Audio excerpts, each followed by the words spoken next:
Hi, how y'all doing? It's good to see you. Judges, hello. When I was 23, I was going into my second year of teaching, and I was obsessed with being an excellent teacher. Like, I had a chip on my shoulder about it.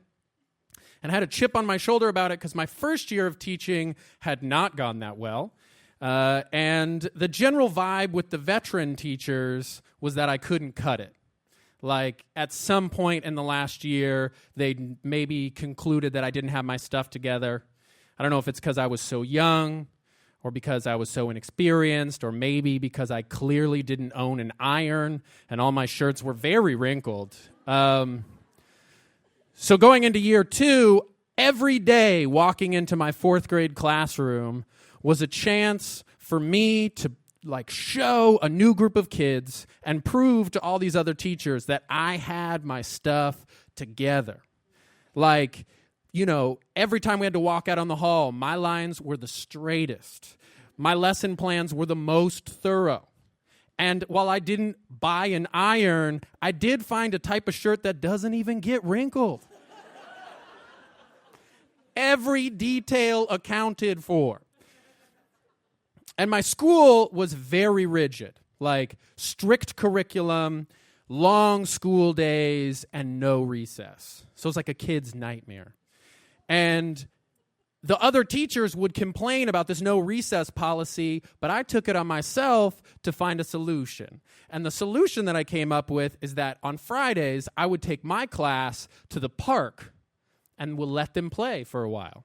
Which now, they thought was a great idea because, because it was fun, and it was about 8 blocks from our school, which meant that technically it was a field trip, not a recess. So still within the rules. And if you'd asked any of the kids, they'd say that despite the fact that 8 blocks is a very long way for fourth graders to walk. They thought this was the best idea ever, and their now favorite teacher, Mr. Hamilton, came up with it. And the school was surprisingly okay with this. They on 2 conditions. One, the kids had to walk in and out of the building in straight and silent lines. And 2, no one could get hurt. And I was like, weird that you put straight lines before no one getting hurt. But also, I don't know if you've noticed, but my lines are very straight. So one day we go to the park. It's like perfect weather. Everyone's in a particularly good mood. And I always make a point of playing with every group of kids. So I did it all. I did the swings. I did the slide. I did the jungle gym. And there was one kid, and all he wanted was for me to chase him. I just had to run after him. And he would just laugh and laugh.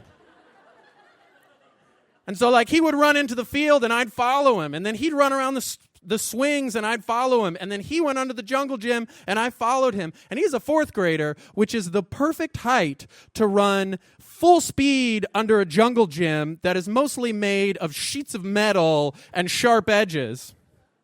And I am 2 full feet taller than him, which is not the perfect height to run under a jungle gym at full speed. So when I stood up even a little bit, I just put my head going full speed right into one of these sharp metal edges. And I stumbled out and was holding my head. And I don't know if you remember being 10 years old, but it's very funny when your teacher gets hurt. It's the funniest thing in the world. So there was this kid, Thomas, who just pointed and laughed. And as he's laughing, we lock eyes just as blood starts going down my face. So his laugh was kind of like, oh, no. And I just hold my head and very calmly go, we're going to go back early today. So y'all can just line up right over there. And while they're lining up, I go behind a car and take off my dress shirt and take off my undershirt and wrap my undershirt around my now very bloody head and and button my dress shirt back all the way up, which, by the way, still not wrinkled. And I call the school and I say, hey, good news and bad news. Bad news, someone got hurt. Good news, not a student. You'll see what I mean when I get back.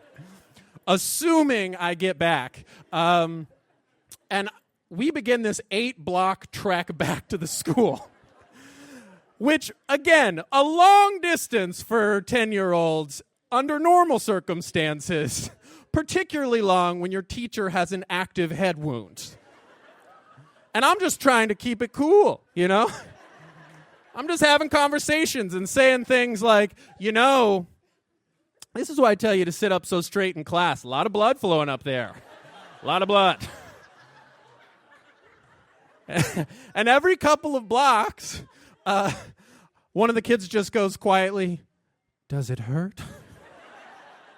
And I go, no. Which it didn't, but internally I was like, this doesn't hurt because that's how shock works. And